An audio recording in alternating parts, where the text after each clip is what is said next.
Fish kitchen. ఈరోజు మన కిచెన్లో బాంగ్డా ఫిష్ అంటారండి. దీంట్లో ఒకటే ముళ్ళు ఉంటుందండి, స్ట్రైట్గా అదొక్కటే ముళ్ళు ఉంటుంది. సో నేను ఇంటి దగ్గర వస్తే తీసుకొని బాగా ఆయన్ని అన్ని క్లీన్ చేసి ఇచ్చాడండి. అంతా మంచిగా క్లీన్ చేసి ఇచ్చాడు ఫిష్ అమ్మేటన్ని. సో 350 kg అని చెప్పాడు. సో నేను 200కి మాట్లాడి తీసుకున్నాను. 2 kgs తీసుకున్నానండి. సో మంచిగా క్లీన్ చేసేసి ఇలా మంచిగా అన్నీ నేను వీడియో పెట్టానండి. అక్కడ కొంచెం మ్యూట్ ఉంటుంది, నేను దీంట్లో యాడ్ చేస్తాను, మీరు చూసుకోండి. అది మ్యూట్ ఉంటుంది. తీసుకుంది, మళ్ళీ వాష్ చేసింది, అంతా ఆయన క్లీన్ చేసింది కూడా అన్ని వీడియో ఉంది, పెడతాను. సో ఇదంతా మంచిగా ఇలా తీసుకున్నాక దీనికి మంచిగా వాష్ చేసేసాను. ఇప్పుడు దీంట్లో జింజర్ గార్లిక్ పేస్ట్ వేస్తున్నాను. ఆల్రెడీ నేను ముందే కొన్ని ఫిషెస్ మ్యారినేట్ చేసి పెట్టేశానండి. తర్వాత గుర్తుకొచ్చింది వీడియో చేద్దామని చెప్పేసి, అందుకని మీకు ఆ బాల్స్ అలా ఉంది. ఇదిగోండి, ఆల్రెడీ నేను ఫిష్ మ్యారినేట్ చేసి పెట్టాను. ఇప్పుడు దీంట్లో 2 టేబుల్ స్పూన్ అల్లం వెల్లుల్లి పేస్ట్, సాల్ట్ ఒక 2 స్పూన్స్, పసుపు. కడిగేటప్పుడు పసుపు ఉప్పు వేసి కడిగానండి ఒక 3 times. ఈ చేపలు కడిగే వాటర్ ఉంటుంది కదా, ప్లాంట్స్కి వేస్తే మంచిగా ఉంటుందండి. ప్లాంట్స్కి మంచిగా రోజెస్, ఇబికస్ ఫ్లవర్స్కి వేస్తే మంచి పూలు ఇస్తాయి, మంచి కలర్ కూడా ఇస్తాయి. సో 2 టేబుల్ స్పూన్ ధనియా పౌడర్, కారము ఒక 3 స్పూన్స్, 3 స్పూన్స్ కారం,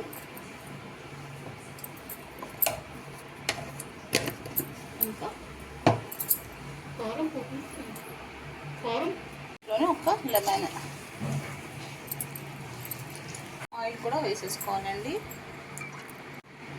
ఆయిల్ ఇవంతా మసాలా అంతా ఆయిల్లో బాగా మిక్స్ చేసుకోవాలి. ఆయిల్ ఎందుకు వేసామంటే ఆయిల్ వేసే వల్ల ఈ మసాలా అంతా మంచిగా మిక్స్ అవుతుంది. మనం వాటర్ యూస్ చేసుకోము, కొందరు వాటర్ కూడా మిక్స్ చేస్తారు, కానీ నేను వాటర్ మిక్స్ చేయను, దాని బదులు ఆయిల్ వేస్తానండి.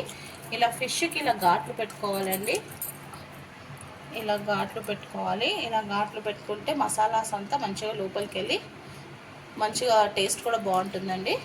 ఇలా ఒక మంచి అన్ని మసాలా అంతా అప్లై చేసేసుకొని ఫిష్కి ఒక 2 hours ఫ్రిడ్జ్లో పెట్టేసుకోవాలి.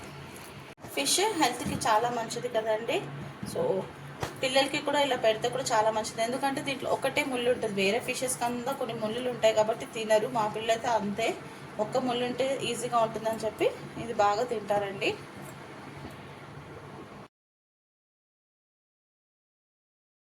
ఇలా మ్యారినేట్ చేసి పెట్టుకున్న ఫిష్ని తీసుకొని ఇలా ఉప్మా రవ్వ ఉంటుంది కదండి, ఒక ప్లేట్లో వేసుకోవాలి.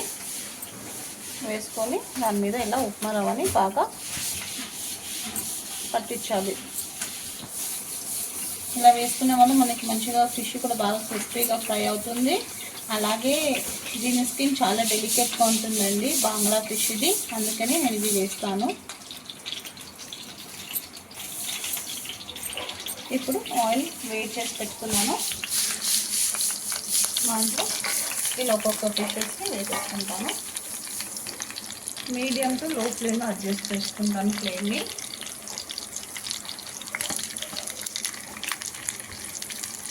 ఇలా ఫ్రై చేసుకుంటానండి.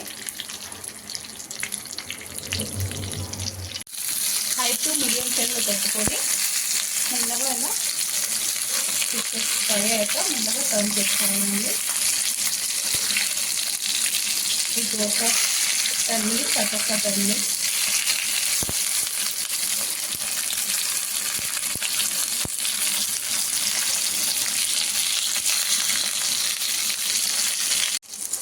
ఇలా మంచిగా గోల్డెన్ బ్రౌన్ వచ్చే వరకు ఫ్రై చేసుకోవాలండి. ఈ రవ్వ ఎందుకు వేసామంటే, ఇది ఉప్మా రవ్వతో మనం ఇలా వేస్తే దీని స్కిన్ చాలా సెన్సిటివ్గా ఉంటుందండి బాంగ్లా ఫిష్ ఇది, అందుకని ఉప్మా రవ్వతో ఇలా డిప్ చేసి వేస్తే మంచిగా క్రిస్పీగా, ఇంకా ఇలా ప్యాన్కి కూడా ఇలా అంటుకోకుండా ఉంటుంది. ఇంకా అయిపోయిందండి, దీన్ని తీసేస్తున్నాను. అయిపోయిందండి ఫిష్ ఫ్రై.